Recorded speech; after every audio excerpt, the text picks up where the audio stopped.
Si tu es tombé sur cette vidéo, c'est qu'il est temps que tu arrêtes de te trouver des raisons pour te mettre en retard toi-même par rapport à la réalisation de ton rêve ou de ce projet dont tu as longtemps nourri l'idée. Si la raison derrière le retard ou la procrastination à l'idée de réaliser ce projet que tu as, c'est l'argent, dans cette vidéo, je vais te partager 5 astuces efficaces pour optimiser, transformer ton temps en opportunité d'affaires, histoire d'épargner suffisamment d'argent pour finalement mettre en place ce projet qui te tient à cœur.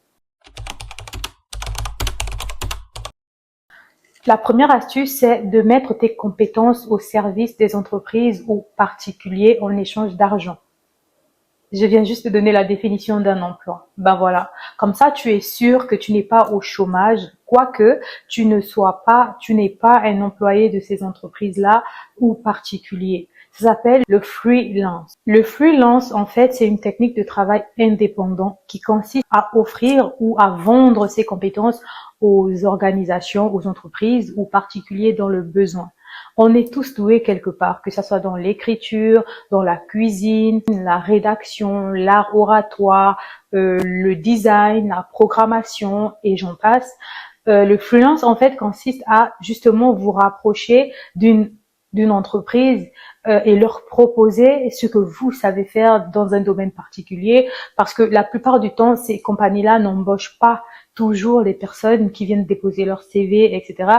Elles préfèrent travailler avec des gens de manière indépendante. Vous voyez, c'est pas toutes les compagnies qui ont besoin des salariés fixes, c'est-à-dire des personnes qu'elles vont devoir rémunérer mensuellement. Vous allez travailler de manière indépendante. Vous n'êtes pas rattaché à la compagnie, mais vous offrez vos compétences de manière libre. Cette compagnie-là vous paye, voilà, chaque fois que vous travaillez pour elle. Le freelance, en fait, c'est par exemple, vous êtes doué dans la rédaction. Ça vous plaît de rédiger des blogs, de rédiger, voilà, des articles de beauté, je sais pas, des articles sur la mode. Vous vous rapprochez d'une agence ou je sais pas, d'un magazine dans votre région, là où vous vous trouvez. Et puis comme ça, vous leur proposez vos rédactions, vous leur proposez vos articles de mode sur la beauté, peu importe. Et si vous êtes vraiment doué dans ce domaine-là, il y a de fortes chances que ces magazines justement acceptent ce que vous leur proposez en fait, en échange d'argent évidemment. Disons que vous êtes doué dans la rédaction, par exemple, écrire des articles de presse, c'est quelque chose qui vous passionne, c'est quelque chose que vous aimez bien faire. Donc vous allez rédiger des articles, vous rapprocher d'une maison de presse près de chez vous et pourquoi pas leur proposer vos services. Après, je sais pas forcément comment ça se passe dans différentes régions, mais de ce que je sais, c'est quelque chose qui est très répandu ici. Les gens travaillent de manière indépendante. C'est avantageux pour la compagnie parce qu'elle ne se voit pas obligée de vous payer mensuellement. Par contre, elle peut vous contacter chaque fois qu'elle est dans le besoin. Comme ça, en fait, vous ne vous plaignez pas du fait que vous ayez déposé vos CV sans retour, sans qu'on ne vous ait contacté. Pourquoi? Parce que les gens, aujourd'hui, les compagnies trouvent ça tellement pesant. La main-d'œuvre permanente devient pesante. Faut se le dire, c'est pour ça qu'il y a de plus en plus de chômage. Par contre, les personnes qui gagnent vraiment, qui s'en sortent vraiment, sont des personnes qui proposent leurs services de manière indépendante. Imaginez-vous, vous êtes vous êtes quelqu'un, vous aimez les festivités, vous êtes dans l'événementiel, par exemple. Plutôt que d'être employé pour une agence qui fait dans l'événementiel, vous allez proposer vos services à cette agence-là de manière momentanée, de temps en temps. Quand elle veut vous appeler, elle vous appelle. Mais en fait, vous n'allez pas travailler qu'avec cette agence, vous n'allez pas travailler avec cette compagnie. Vous aurez la possibilité de travailler avec plusieurs compagnies en même temps. C'est ça l'avantage d'être indépendant. C'est ça l'avantage du freelance, parce que ça vous donne l'opportunité de travailler, de proposer vos compétences à plusieurs entreprises différentes. Imaginez, vous êtes dans la programmation, si vous travaillez pour une compagnie aujourd'hui, demain vous êtes appelé dans une autre compagnie, ainsi de suite. Quoi d'autre? Si vous êtes par exemple designer, imaginez aujourd'hui vous travaillez pour une compagnie, demain vous allez pour une autre compagnie. Vous proposez vos services, vos compétences de manière indépendante. Vous n'êtes pas rattaché à cette compagnie. Il n'y a rien qui vous lie à cette compagnie à part le contrat qui se fait sur le moment où vous venez offrir vos services et vous recevez de l'argent en retour. Le freelance est une pratique très répandue dans la musique, la mode, l'infographie et dans plusieurs autres domaines d'activité. Il vous suffit juste de repérer votre talent, savoir dans quoi est-ce que vous êtes réellement doué et puis vous rapprocher des compagnies, des entreprises et leur proposer vos services, leur proposer vos compétences en échange d'argent. C'est une pratique qui se fait ici régulièrement parce que les gens, ils ont compris que les entreprises aujourd'hui ont du mal à recruter la main-d'œuvre permanente. Ils préfèrent maintenant recourir aux personnes qui proposent leurs services de manière indépendante, qui proposent leurs compétences de manière indépendante. C'est quelque chose dont vous gagnerez beaucoup à essayer. Vous n'avez rien à perdre en tout cas. Vous pouvez vous mettre sur des plateformes de freelance. Ici, il y a Upwork, il y a Malta. Vous pouvez, après, ça dépend, dépendamment de là où vous êtes, par rapport aux plateformes que vous avez à votre disposition. Sinon, rapprochez-vous directement des compagnies, rapprochez-vous directement des entreprises en ligne, écrivez, envoyez des courriers, envoyez des mails, dites-leur que vous êtes doué dans tel aspect, tel domaine, tel domaine, tel domaine. Imaginez si vous êtes doué en infographie aujourd'hui, vous allez proposer vos services à une compagnie, leur dire vous êtes doué, vous savez faire ci, vous savez faire ça, vous pouvez travailler avec eux en échange, voici ce que vous proposez-leur, quelque chose en contrepartie. Et voilà, déjà pour ces compagnies de savoir que vous n'êtes pas un employé permanent, que vous ne serez pas une charge permanente, c'est-à-dire vous payez pour vos compétences de manière permanente, c'est-à-dire mensuellement. Ce sera un grand atout, ça sera une force en fait. Ces entreprises-là n'auront pas de mal à vous prendre si réellement vous êtes doué. Donc vous voyez, imaginez pouvoir faire ça avec 2, 3, 4 compagnies différentes, 2, 3, 4 entreprises différentes. Vous voyez, c'est quand même de l'argent que vous serez en mesure de mettre de côté pour finalement réaliser votre projet. La deuxième astuce pour pouvoir épargner suffisamment d'argent pour finalement réaliser ce projet que tu as, c'est de commencer déjà à mettre en place une source de revenus passifs. Avec Internet et récemment avec l'AI, il y a tellement de moyens de se générer des sous sans avoir à se déplacer. C'est juste que ça peut paraître illusoire, pourtant ce sont des choses qui se font et qui marchent vraiment, notamment la vente des produits numériques. Les produits numériques, il y en a de plusieurs catégories. Il y a les e-books, des templates d'étiquettes, des logos, même les templates des CV. Aujourd'hui, tu n'as pas besoin d'être infographe pour créer des visuels, support marketing, logos, étiquettes, etc. Avec ou sans abonnement, tu peux le faire sur Adobe Creative Cloud, Canva, Trello, Lucidpress, pour ne citer que ceux-là. Si tu as du goût en termes de design, tu peux très bien te rapprocher des entreprises autour de toi, des vendeurs indépendants, des petits, des marques indépendantes, des petites marques, avec un seul propriétaire, un seul comme moi par exemple, tu peux te rapprocher de ces personnes-là et puis leur proposer tes designs, tes supports marketing, leur proposer tes templates, logos, etc., étiquettes aussi. Il y en a qui les vendent même directement en ligne sur Etsy, Canva, dépendamment d'où vous trouvez ici.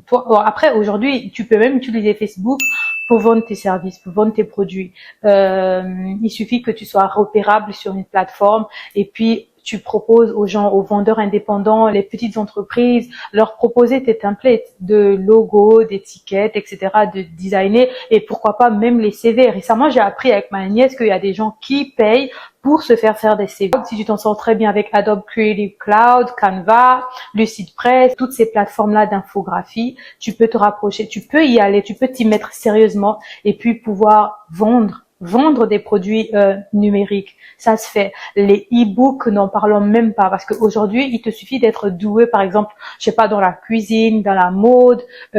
Tu peux, je sais pas si tu es, par exemple, tu as des connaissances en termes de make-up, tu peux écrire un book. Tu peux faire un livre où tu proposes aux gens tes conseils make-up. Tu conseilles aux gens tes astuces beauté. Tu conseilles aux gens, par exemple, disant tu es très à l'aise en ce qui concerne tes cheveux, tu aimes prendre soin de tes cheveux. Tu peux proposer un livre où tu expliques en fait une routine capillaire. Voilà, tu vas limite, tu peux avoir ne serait-ce que 6 chapitres ou 5 chapitres, pourquoi pas. Beaucoup le font. Tu rédiges un livre et tout ça. Aujourd'hui, franchement, je vous dis avec l'AI, les gars, peut-être que je dois faire un cas pratique, vous expliquer comment ça marche, en fait, la rédaction d'un livre. Il suffit que tu aies tes propres idées Et puis tu cherches à bien les structurer, tu rédiges et tout ça. Il y a des templates sur Canva, il y a des templates partout, des livres, des e-books. Il suffit juste de chercher en fait, juste chercher. L'argent parfois est juste autour de nous, mais on ne sait pas, on n'a pas la connaissance. Tu peux créer un e-book sur un domaine qui te passionne ou pour lequel tu es doué. Disons par exemple que tu aimes le fitness, tu adores le fitness, tu es un gym rat. Et puis tu veux partager tes petits conseils en salle, tes conseils, ce que tu sais, de ce que tu as appris en salle de gym et tout. Tu peux, je sais pas, tu vas écrire, tu écris par exemple un livre où tu dis 10 techniques pour perdre son ventre en une semaine, tu vois, des titres attirants comme ça.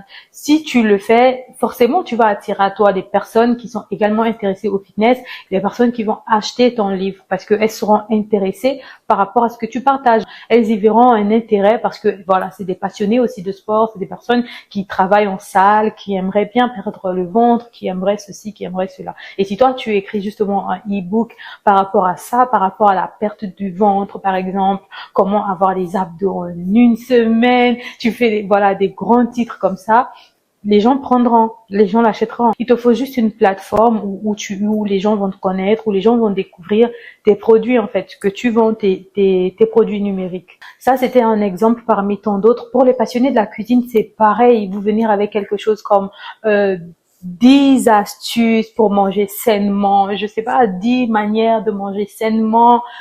Bref, venir avec quelque chose relatif à un domaine qui vous passionne, vous voyez, quelque chose dont vous avez quand même beaucoup d'idées, vous savez quoi dire, etc. Pareil pour les passionnés de make-up, comment agencer les couleurs d'été, comment agencer les couleurs des fards à paupières pour été, pour hiver, pour ceci. Bref, vous proposez des choses que vous savez des gens qui ont un intérêt pour ce domaine-là auront envie d'avoir, auront envie d'acheter en fait, vous voyez. C'est là une source de revenus passifs. Après, ça dépend de vous. Vous pouvez créer autre chose. Ça, c'est une idée que je vous ai partagée, que je sais marche très bien. Il y a beaucoup de gens que je connais qui le font et qui gagnent très bien avec ça, qui s'en sortent plutôt bien. Dites-vous que c'est une étape pour arriver à la réalisation de votre projet, de ce qui vous tient à cœur. Il vous faut bien commencer quelque part. Si vous avez une opportunité de commencer à épargner de l'argent, pourquoi pas la saisir? Prenez-la et puis épargnez de l'argent jusqu'à ce que vous arriviez à mettre en place votre activité. La troisième chose que je me dois de vous dire pour cette vidéo, c'est de ne pas avoir honte de faire des activités, des petites activités rémunératrices, tant que ça ne va pas à l'encontre de vos valeurs. Même si ça vous semble petit pour le moment ou que ça vous prendra énormément de temps avant de pouvoir épargner suffisamment, faites-le quand même. Parce que comme je l'ai dit précédemment, on commence toujours quelque part. N'ayez pas honte de faire ce qui se présente à vous. N'ayez pas honte de faire ce qui s'offre à vous tant que ça ne va pas à l'encontre de vos valeurs, tant que ça ne va pas à l'encontre de l'éthique. Je dis toujours en fait que généralement on sait ce qu'on doit faire pour obtenir ce qu'on veut. La plupart du temps on sait quoi faire, mais ce qui nous manque c'est le courage. Ce qui nous freine c'est le regard des autres. Ce qui nous freine c'est voilà, que dira X, que dira Y, que diront les gens. La plupart du temps, c'est ça qui nous retient. Mais ça ne va pas faire plus de mal à d'autres personnes qu'à nous-mêmes. De ne pas faire ce qu'on sait être important pour nous pour obtenir ce qu'on veut au final. Si tu es très doué dans la coiffure, les tresses, etc., propose tes services à domicile. Il y aura forcément des personnes autour de toi qui n'auront aucun mal à t'appeler et te payer, qui vont demander tes services et te payer pour. Il y aura toujours des personnes qui vont accepter de dépenser pour ton service. Le but, en fait, c'est d'être professionnel dans ce qu'on fait, quelle que soit sa forme, même si ça a l'air petit à tes yeux, prends-le sérieusement parce que tu sais que c'est important, c'est une étape pour toi pour finalement arriver où tu veux aller. Tu vois, pour arriver où tu vas en fait. Si ça doit passer par la coiffure, par les tresses, etc., propose tes services à domicile, mais fais-le de manière professionnelle. Essaie de te concocter des petits, je sais pas, des cartes de visite, par exemple, à distribuer aux gens dans le taxi, pendant que tu es quelque part au marché, en magasin, tu vois une dame avec sa petite fille, tu peux proposer des services, dire moi je sais tresser, je peux tresser à domicile, et les tresses, si c'est quelque chose que je savais faire il y a longtemps, je me serais mise là-dedans, sérieusement. parce que c'est un milieu, mais avec énormément de potentiel. Les gens se font tresser tout le temps. Les femmes changent de coiffure tout le temps. Les femmes, chaque week-end, enfin chaque 2 semaines ou 3 semaines, ont besoin que leurs enfants, que leurs filles se fassent coiffer, se fassent tresser, etc. Et il y en a qui sont hyper occupés, généralement qui n'ont même pas le temps d'emmener les enfants dans les salons de coiffure. Si vous êtes capable de proposer vos services à domicile, il y a des personnes preneuses. Et puis ça, en plus, il y a des zones où vous n'avez même pas besoin d'autorisation, de suivre une procédure administrative pour t'enregistrer ici et là, pour pouvoir être capable d'être une coiffeuse professionnelle ou quoi que ce soit. Non, il y a des zones où vous n'avez pas besoin de tout ça. Franchement, vous n'avez pas besoin de vous enregistrer quelque part. Il suffit juste de vous mettre à la route, proposer vos services aux gens et puis les personnes vous contactent, vous allez tresser. And period. C'est faisable et si vous êtes doué dans ce domaine-là, n'ayez pas honte de prendre ça au sérieux, de reconsidérer la possibilité de proposer vos services à domicile avec des belles petites cartes bien faites et tout de visite. Soyez professionnel dans tout ce que vous faites. Ayez des catalogues de ce que vous proposez comme tresse, comme coiffure, des prix, etc. Juste soyez professionnel en fait dans ce que vous faites. Même si c'est petit, à partir du moment où c'est professionnel, ce n'est plus de la rigolade. Les gens vous prendront au sérieux. Les gens vous paieront pour vos services, en fait. Tu es un homme, tu es doué dans la mécanique, propose tes services. Tu es doué dans la cuisine, propose des sandwichs aux heures de pause. Il n'y a aucun mal à travailler honnêtement. Le problème avec beaucoup, c'est qu'ils ont honte d'entreprendre des actions qu'ils savent être nécessaires pour atteindre leurs objectifs. Et ça s'appelle de l'auto-sabotage. C'est quand tu sais exactement quoi faire pour t'en sortir, mais tu ne le fais pas. La phrase mythique, c'est « est-ce que ça va marcher ?» Est-ce que c'est avec ce petit boulot-là que j'arriverai à réaliser mon projet? Mais si tu n'essaies pas, comment tu le sauras? La 4e chose que je vais te recommander, c'est de réduire des dépenses inutiles. Normalement, il n'y a rien d'inutile. À partir du moment où on ressent le besoin d'acheter un bien, c'est que ce bien est utile pour nous.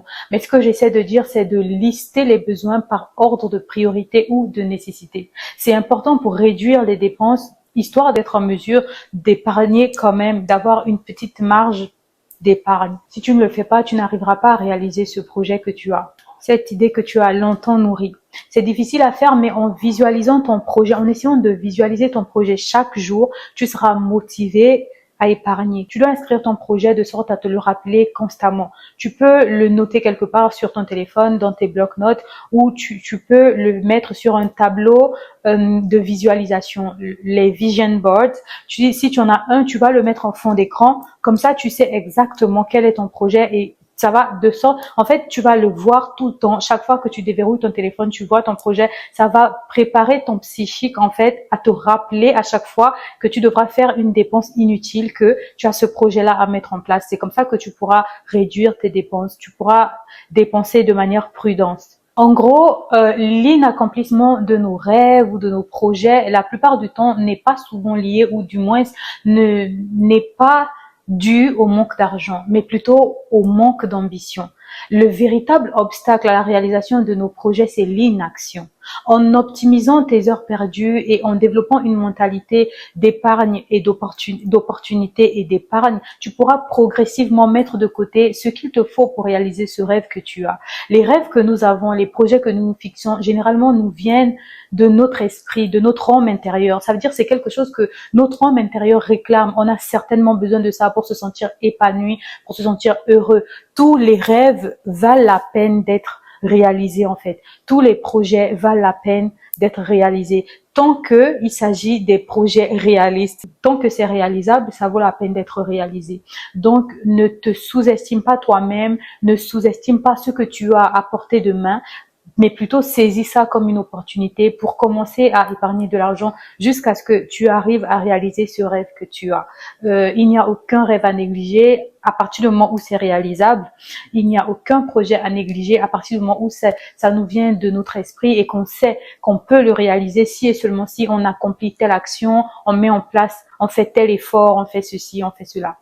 Donc voilà, tu pourras y arriver, il te faut juste un peu plus de discipline et voilà, plus de courage. Et c'est pour ça qu'on est là, pour s'encourager justement.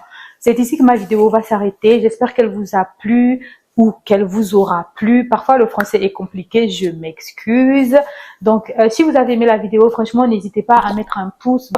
vous mettez un j'aime et puis commentez également, dites ce que vous en avez pensé, dites ce que vous avez pensé de la vidéo et est-ce que vous aimeriez que je continue de faire des vidéos dans ce sens-là? Dites-moi, c'est toujours important de savoir. Partagez aussi, pourquoi pas. Moi, j'aimerais bien que vous partagiez mes vidéos dans des groupes et tout ça. Et aussi, abonnez-vous. Si tu as regardé la vidéo jusqu'ici, normalement, c'est que c'est le genre de contenu qui t'intéresse. Donc, je ne comprends pas pourquoi tu n'es pas encore abonné. Je t'invite à t'abonner. En fait, c'est gratuit, l'abonnement. OK? Donc, d'ici là, portez-vous bien et je vous dis à bientôt.